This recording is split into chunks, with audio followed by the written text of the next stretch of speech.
When you upload something to SoundCloud, that piece of audio has its own URL, and you can keep that private for yourself, or you can share it with as many friends as you like, or you can make it public, and anybody on the web can access it.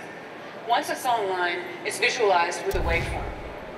And the cool thing about that is suddenly you can see the sound. The even cooler thing is that you can leave timed comments.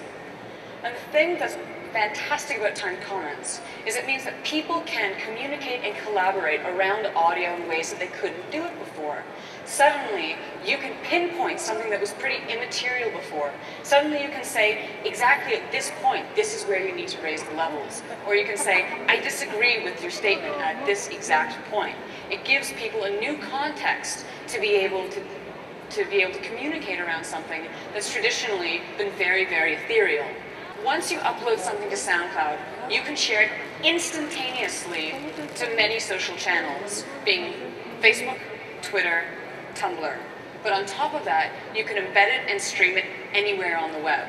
That means anyone can take your track and they can embed it in their blog, much like a YouTube video. They can play it in Facebook, they can like it in Facebook. It can live anywhere on the web.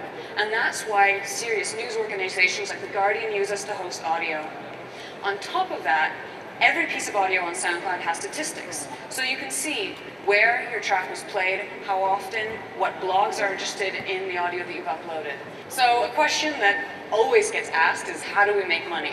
I mean, we're hosting so much audio. Again, we're almost 6 million users. We're growing exponentially. They're all uploading tons of audio. And they can do it for free. But not all of them, because we're freemium. Freemium is the business model, in case you don't know. It's a mix of free and premium. Anyone can upload up to 2 hours of content for free.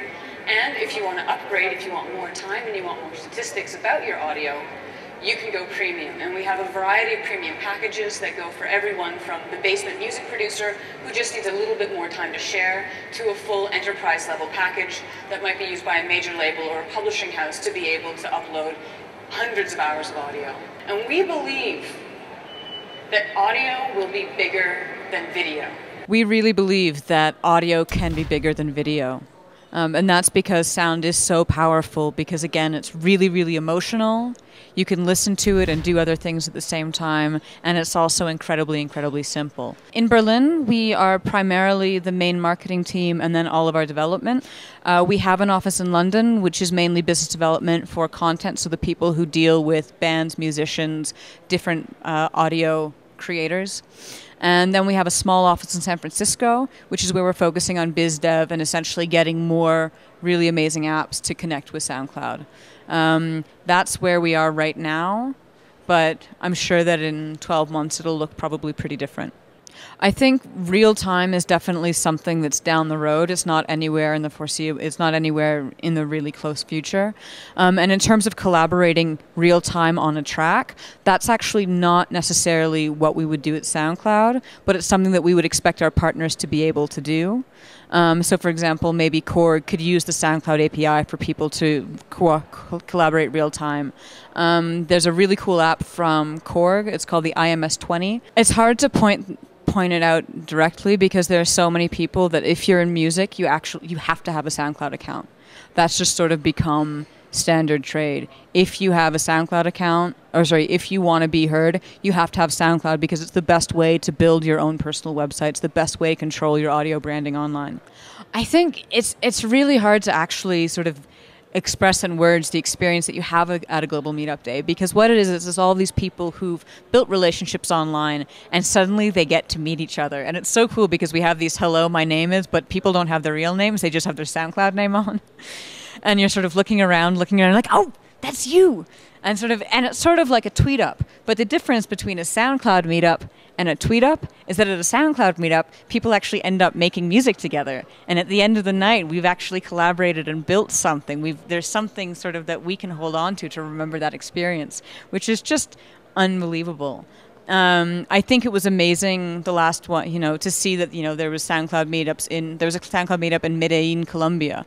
There were SoundCloud meetups in Russia. I mean, all over the globe. Most definitely. I think that if anyone is serious about promoting themselves online, they need to, of course, have a good head on their shoulders about self-promotion. But more than that, they need to have someone who understands web technology. And they don't have to know a huge amount, but they have to know just a little bit.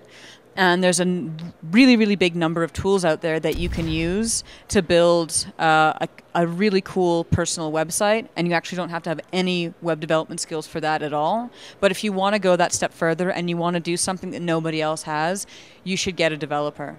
And it's also important that you have a developer that really understands your vision and really understands what a good product is, because it's easy to build something that's crap. It's hard to build something that's great. So you need to make sure, just like you'd spend a lot of time making sure you're the right drummer for a band, if you're going to find a developer, you should be just as selective and not take just the first person who says, hey, I know how to code Ruby. I would love for them to build something which is a multi-track player so that you can play, and it's really not that hard. I don't know why no one's done it yet. But basically build an app so that you can play 50 tracks at the exact same time. Something else that I would love people to build would be essentially a much simpler sort of question and answer tool that people could embed in Discuss or other commenting tools on the web.